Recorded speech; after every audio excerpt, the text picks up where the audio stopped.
ഒന്ന് പറഞ്ഞു തരാമോ? ആരാണ് യഥാർത്ഥ ഗുരു? കേട്ടുകൊള്ളൂ പാർത്ത.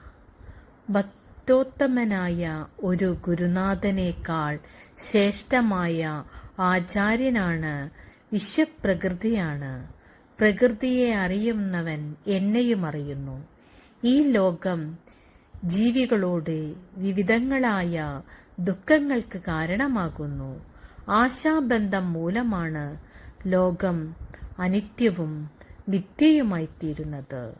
അറിവുള്ളവന്റെ ഉള്ളിൽ ആശയുദിക്കുകയില്ല. ലോകം ദുഃഖമായി തോന്നുന്നു എങ്കിലും യഥാർത്ഥത്തിൽ സുഖവുമല്ല, വെറും സ്വപ്നം മാത്രമാണ്.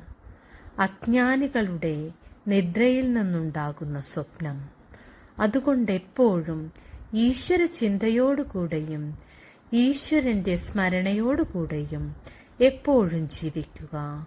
സ്വന്തം ധർമ്മങ്ങൾ യഥാവിധി പാലിക്കുകയും സത്യസന്ധതയോടുകൂടെയും ദയയോടുകൂടെയും കൃപയോടുകൂടെയും ജീവിക്കുക.